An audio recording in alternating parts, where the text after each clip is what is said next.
اسے محسوس ہوتا ہے کہ سڑک کا ماحول مزید عجیب ہو گیا ہے۔ درختوں کی شکلیں اور زیادہ خوفناک ہو گئی ہیں اور سڑک پر ایک گہری سفیدی چھا رہی ہے، جیسے صبح کی دھند ہو۔ علی کی نظر اچانک ڈیش بورڈ پر جاتی ہے۔ بابا دین محمد کی دی ہوئی خشک ٹہنی خود سے لرز رہی ہے اور اس سے ایک دھیمی تازہ جڑی بوٹیوں کی خوشبو آ رہی ہے، جیسے وہ جاگ اٹھی ہو۔ علی جانتا ہے کہ یہ صرف ایک آغاز ہے۔ اس کے باپ کی گمشدگی کا راز کہیں اسی سنسان شہرہ میں چھپا ہے، اور وہ اب اس عورت کی چوڑی کو محض ایک نشان کے طور پر لے کر آگے بڑھ رہا ہے۔ بس معقولیا کر لیں گے۔ وقت صبح کا ہے، فجر کی نماز سے پہلے کا دھندلا وقت۔ علی پوری رات ڈرائیو کرنے کے بعد اب تھکن اور ذہنی دباؤ سے چور ہے۔ اس کے ہاتھ میں اب بھی وہ کٹی ہوئی شیشے کی چوڑی ہے جسے وہ بار بار دیکھ رہا ہے۔ اس چوڑی میں اب کوئی خون کا دھبا نہیں ہے، لیکن اس سے ایک عجیب، مدھم اور ناگوار سی بو آ رہی ہے، جیسے گلے سڑے پتے یا کسی پرانے گناہ کی۔ جمیل ٹرک کے کیبن میں گہری نیند سو رہا ہے، لیکن اس کی سانسیں تیز اور بے قاعدہ ہے۔ خوف نے اس کی نیند کو بھی چین نہیں لینے دیا۔ علی ٹرک کو سڑک کنارے ایک پرانے پٹرول پمپ کے ڈھانچے کے پاس روکتا ہے۔ یہ جگہ ایسی لگتی ہے جہاں کوئی ڈیزل پمپ کئی سال پہلے چوری ہو گیا ہو اور اب صرف بنیادیں باقی ہے۔ وہ باہر نکل کر تازہ ہوا میں گہری سانس لیتا ہے، لیکن اسے لگ رہا ہے کہ سڑک کی وہ گناہ کی بو اس کا پیچھا کر رہی ہے۔ علی چوڑی کو مٹھی میں دبا کر سوچتا ہے۔ اس کی آنکھوں میں نیند نہیں ہے، صرف بے چینی اور سوال ہے۔ اگر وہ عورت ایک روح تھی تو اس نے مجھے یہ چوڑی کیوں دی، اور میرے باپ کی آواز کیوں گونجی؟ بابا دین محمد نے کیوں کہا تھا کہ میرا باپ بھی شکار ہوا تھا؟ علی خود کو سنبھالتا ہے اور دوبارہ ڈرائیونگ شروع کرتا ہے۔ تھوڑی دیر بعد سڑک پر ایک نسبتاً صاف ستھرا ڈھابا نظر آتا ہے۔ علی کو یقین ہے کہ یہاں کوئی تو ملے گا جو کچھ معلومات دے سکے۔ ڈھابے کا مالک عمران ایک صحت مند، چالاک آنکھوں والا شخص ہے جو گاہکوں کو مسکراتے ہوئے چائے دیتا ہے۔ علی اور جمیل، جو اب جاگ چکا ہے، کو دیکھ کر مسکراتا ہے۔ کیا چاہیے بھائیو؟ رات اچھی گزری؟ عمران چائے لاتے ہوئے پوچھتا ہے۔ جمیل فوراً بات شروع کرتا ہے۔ رات اچھی کہاں گزری، ہمارے ساتھ بہت عجیب واقعہ ہوا ہے۔ ایک عورت۔ علی جمیل کی بات کاٹتا ہے، اس کی آنکھوں میں اشارہ کرتا ہے کہ خاموش رہے۔ کچھ نہیں چاچا، بس نیند نہیں پوری ہوئی۔ یہ راستہ کچھ زیادہ ویران ہے۔ عمران کی آنکھوں میں ایک جھٹکا آتا ہے، لیکن وہ مسکراتا ہے۔ یہ راستہ ویران نہیں ہے سائیں، یہ راستہ بے رحم ہے۔ علی ایک لمحے کے لیے رکتا ہے۔ آپ کا کیا مطلب ہے؟ مطلب یہ کہ ہر جگہ کے اپنے قوانین ہوتے ہیں، جنگل کے اپنے، شہر کے اپنے، اور اس سنسان شاہراہ کے اپنے۔ عمران آہستہ سے بولتا ہے، اور یہاں کا سب سے بڑا قانون ہے، جو سڑک پر ہے اسے سڑک پر ہی رہنے دو۔ علی کو بابا دین محمد کی دی ہوئی وارننگ یاد آتی ہے۔ وہ چائے کا گھونٹ لیتا ہے اور عمران سے پوچھتا ہے، اگر کوئی اس قانون کو توڑ دے تو؟ عمران جھک کر اپنی آواز دھیمی کرتا ہے، تو پھر سڑک بدلا لیتی ہے، یا پھر سڑک کا شکار اس آدمی کے ساتھ چل پڑتا ہے۔ شکار؟ علی کی مٹھی میں چوڑی کی نوک چبھتی ہے۔ جی سائیں، عمران سر ہلاتا ہے۔ ہم ٹرک ڈرائیور ہیں، ہم ہزاروں کلومیٹر کا سامان لادتے ہیں، لیکن ہم اپنے اوپر کسی کو مفت میں نہیں لادتے۔ اگر کوئی روح آپ کے ٹرک میں آ گئی تو وہ آپ کا سفر مکمل نہیں ہونے دے گی۔ وہ آپ کو کسی ایسے مقام پر لے جائے گی جہاں آپ کا اپنا مقصد اسے پورا کرنے میں مدد دے۔ جمیل خوف سے کانپنے لگتا ہے۔ مقصد؟ یہ کیا بات کر رہے ہیں چاچا؟ مقصد؟ عمران علی کی آنکھوں میں دیکھتے ہوئے کہتا ہے، ہر روح کا کوئی نہ کوئی انصاف ہوتا ہے جو وہ چاہتی ہے، اور اس کے لیے وہ سب سے پہلے اس شخص کو پکڑتی ہے جس کے دل میں پہلے سے ہی کوئی دکھ ہو، کوئی غائب سچ ہو۔ علی کے ذہن میں اپنے باپ کا گمشدہ راز گھومتا ہے۔ کیا اس روح نے اسے اس لیے چنا ہے کہ وہ اپنے باپ کی تلاش میں ہے؟ عمران چائے کا کپ اٹھاتا ہے اور کہتا ہے، تم نے اگر کسی کو سڑک سے اٹھایا ہے اور اس نے تمہیں کوئی نشان دیا ہے تو وہ اب تمہارے ساتھ چل رہا ہے۔ علی اب فیصلہ کرتا ہے کہ اسے یہ جوڑی پھینکنی نہیں چاہیے، کیونکہ یہ اس کے باپ کے راز کا راستہ ہو سکتی ہے۔ جب وہ دوبارہ ٹرک کی طرف جاتے ہیں تو جمیل ایک چھوٹی آواز میں علی سے کہتا ہے، بھائی، یہ سارا خوف اس چوڑی کا ہے، اسے باہر پھینک دو، ہم یہاں سے واپس چلتے ہیں۔ میں تمہارے باپ کو ڈھونڈنے میں تمہارے ساتھ نہیں جاؤں گا اگر یہ سب تمہیں خوف ہے جمیل۔ علی اسے غصے سے دیکھتا ہے۔ مجھے بھی خوف ہے، لیکن مجھے اپنے باپ کا سچ جاننا ہے۔ یہ چوڑی میرا راستہ ہے۔ علی ٹرک میں بیٹھتا ہے اور حیرت سے دیکھتا ہے کہ ڈش بورڈ پر رکھی بابا دین محمد کی خشک ٹہنی پر ایک چھوٹا سا نیلے رنگ کا پھول کھل رہا ہے۔ یہ ٹہنی اب پوری طرح سے خشک نہیں رہی، جیسے اسے کوئی توانائی ملی ہو۔ جمیل، جو ابھی بھی خوف زدہ ہے، اپنے سیٹ پر بیٹھتا ہے اور اچانک چیخ مارتا ہے، بھائی، میرے اوپر کچھ گرا۔ وہ دیکھتا ہے کہ سیٹ کے اوپر سے، جہاں کل رات وہ عورت بیٹھی تھی، ریت اور خشک پتوں کا ایک ڈھیر گرا ہے۔ ایسا لگتا ہے جیسے یہ ریت اور پتے کسی قبر یا پرانی جگہ سے اٹھائے گئے ہوں۔ علی ٹرک کو سٹارٹ کرتا ہے اور تیزی سے آگے بڑھتا ہے۔ عمران کی آخری بات اس کے ذہن میں ہے، یہ روحیں آپ کو کسی ایسے مقام پر لے جائیں گی جہاں آپ کا اپنا مقصد اسے پورا کرنے میں مدد دے۔ تھوڑی دیر بعد ایک پرانا لوہے کا جھکتا ہوا پل آتا ہے۔ یہ پل دریا کے اوپر سے گزرتا ہے اور اس کا لوہا زنگ آلود اور ٹوٹا پھوٹا ہے۔ مقامی لوگ اسے موت کا پل کہتے ہیں۔ یہ پل ایک ایسے علاقے کی طرف جاتا ہے جو طویل اور سنسان جنگلی علاقے کا آغاز ہے۔ علی محسوس کرتا ہے کہ اس کے ہاتھ میں موجود چوڑی گرم ہو رہی ہے۔ ڈیش بورڈ کی ٹہنی پر موجود نیلا پھول چمک رہا ہے۔ جمیل پل کی حالت دیکھ کر گھبرا جاتا ہے۔ ہم یہاں سے نہیں جائیں گے بھائی، یہ پل ٹوٹا ہوا لگتا ہے اور سب کہتے ہیں کہ اس پل کے نیچے قبرستان ہے۔ یہ پل میرے باپ کے روٹ پر آتا تھا، علی کہتا ہے۔ یہی وہ جگہ ہے جہاں میں نے چلنا ہے۔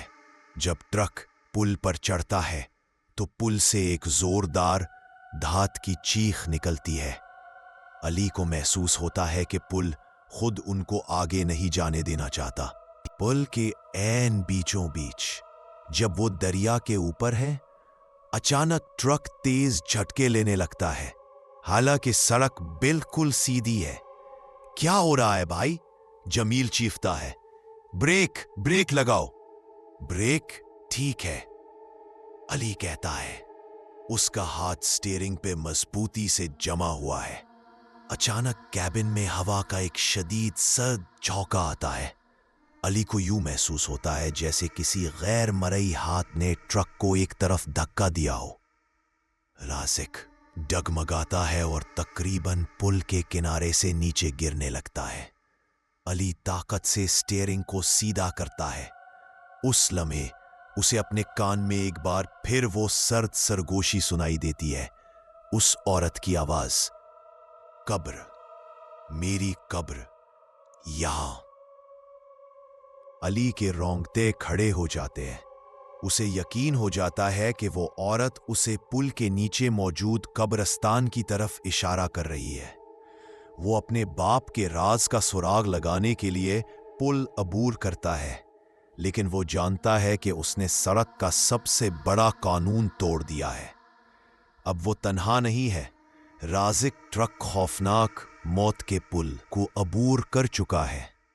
پل سے نکلتے ہی سڑک پتھریلی ہو گئی ہے اور چاروں طرف گھنا جنگل شروع ہو جاتا ہے۔ یہ علاقہ غیر آباد اور سنسان ہے۔ علی کا جسم تھکن سے چور ہے، لیکن اس کا ذہن شدید الرٹ ہے۔ اس کی مٹھی میں چوڑی کی نوک ابھی بھی چبھ رہی ہے اور ڈیش بورڈ پر نیلا پھول چمک رہا ہے۔ پل پر ٹرک کو ملنے والا دھکا اب بھی اس کے ذہن میں تازہ ہے۔ وہ عورت، وہ یہاں تھی۔ علی بڑبڑاتا ہے۔ جمیل خوف سے کیبن میں ایک کونے میں سمٹا ہوا ہے۔ اس نے اپنی آنکھیں بند کر رکھی ہیں اور ہلکی آواز میں کچھ پڑھ رہا ہے۔ ہمیں واپس مڑ جانا چاہیے تھا بھائی، جمیل دبی ہوئی آواز میں کہتا ہے۔ وہ صرف ایک ٹوٹا ہوا پل نہیں تھا، وہ ہمیں جانے نہیں دینا چاہتا تھا۔ لیکن اس نے ہمیں جانے دیا، علی کہتا ہے۔ کیوں؟ اس لیے کہ ہم اس عورت کے اشارے پر تھے۔ علی آہستہ سے ٹرک کو ایک جانب سنسان جگہ پر روکتا ہے۔ اسے پتا ہے کہ وہ نیند کے بغیر مزید ڈرائیو نہیں کر سکتا، لیکن خوف اور تجسس اسے سونے بھی نہیں دے رہے۔ علی باہر نکلتا ہے۔ ٹھنڈی مرطوب ہوا میں نم مٹی اور سوکھی لکڑی کی ہلکی بو ہے۔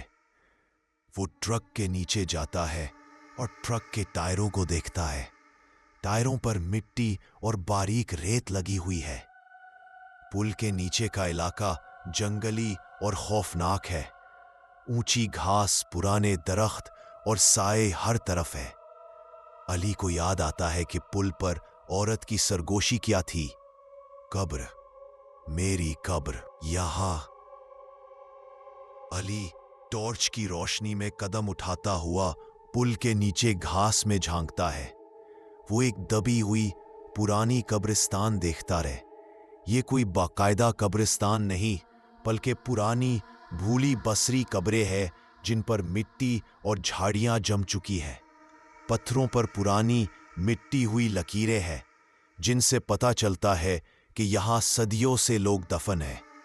قبرستان سے سردی کی ایک لہر آتی ہے جو علی کے اندر تک محسوس ہوتی ہے۔ اسے یوں محسوس ہوتا ہے جیسے کوئی اسے وہاں سے دور جانے کا اشارہ کر رہا ہے، لیکن اسی لمحے اسے یوں لگتا ہے جیسے کوئی اسے قریب آنے کی پکار دے رہا ہو۔ علی جلدی سے ٹرک پر واپس آتا ہے۔ وہ تھکن سے بے حال ہو چکا ہے۔ وہ فیصلہ کرتا ہے کہ اسے 2 گھنٹے سونا ہے۔ وہ ڈرائیور سیٹ کو پیچھے کرتا ہے اور ایک گہری سانس لے کر آنکھیں بند کر لیتا ہے۔ چوری کو وہ اپنی قمیض کی جیب میں ڈالتا ہے۔ جیسے ہی وہ سوتا ہے، ایک خواب اس پر حاوی ہو جاتا ہے۔ وہ اپنے آپ کو تیز بارش میں اسی سنسان شاہراہ پر پاتا ہے۔ وہ کسی ٹرک میں نہیں ہے بلکہ پیدل چل رہا ہے۔ سامنے اس کا باپ اختر کھڑا ہے، لیکن اس کا چہرہ پریشان اور غم زدہ ہے۔ ابا، علی چلاتا ہے۔ اختر، اس کا باپ، مڑ کر دیکھتا ہے، لیکن اس کا چہرہ فوراً دھندلا جاتا ہے۔ وہ اپنے بیٹے سے بات کرنے کی کوشش کرتا ہے، لیکن اس کے گلے سے صرف ایک خوفناک سسکی نکلتی ہے۔ اختر کا ہاتھ آہستہ آہستہ اٹھتا ہے اور وہ ایک سمت اشارہ کرتا ہے۔ وہ سمت پل کے نیچے قبرستان کی طرف جاتی ہے۔ خواب میں علی کو اپنے والد کے سائے کے ساتھ کسی خاتون کی دبی ہوئی آواز میں رونا سنائی دیتا ہے۔ رونا دردناک ہے اور لگتا ہے جیسے زمین کے اندر سے آ رہا ہو۔ اختر کی انگلی اس کی چھاتی کی طرف جاتی ہے جہاں علی نے چوڑی رکھی ہے، اور پھر وہ اپنے ہونٹوں پر انگلی رکھ کر خاموش رہنے کا اشارہ کرتا ہے۔ علی ہانپتے ہوئے جاگ جاتا ہے۔ اس کا پورا جسم پسینے میں ڈوبا ہوا ہے، حالانکہ کیبن میں سردی ہے۔ جمیل بھی جاگ چکا ہے۔ اس کی آنکھوں میں شدید نیند کی کمی کا اثر ہے۔ کیا ہوا بھائی؟ تم اتنی زور سے ہانپ کیوں رہے تھے؟ جمیل گھبرا کر پوچھتا ہے۔ خواب، علی کی آواز کانپتی ہے۔ میں نے اپنے باپ کو دیکھا جمیل، وہ یہاں اس پل کے نیچے کی طرف اشارہ کر رہا تھا۔ علی اب کچھ زیادہ مطمئن ہے کہ وہ اس قبرستان میں جائے۔ وہ جیب سے چوڑی نکالتا ہے اور دیکھتا ہے کہ اس کا ایک چھوٹا سا حصہ سرخ رنگ کا ہو گیا ہے، جیسے پرانے خون کا نشان۔ جمیل، جو ابھی تک پرسکون رہنے کی کوشش کر رہا تھا، اب ٹوٹ جاتا ہے۔ بس بھائی، اب بس، میں مزید نہیں چلوں گا، جمیل کہتا ہے۔ یہ خواب نہیں ہے، یہ سایہ ہم پر پڑ رہا ہے۔ جب سے وہ عورت ٹرک میں آئی ہے، میں ہر وقت محسوس کرتا ہوں کہ میرے کندھے پر کوئی ٹھنڈا ہاتھ رکھا ہے۔ تمہیں بھی کچھ محسوس ہوتا ہے؟ علی اسے حیرت سے دیکھتا ہے۔ ہاں، جمیل چیختا ہے۔ رات کو جب تم ڈرائیو کر رہے تھے،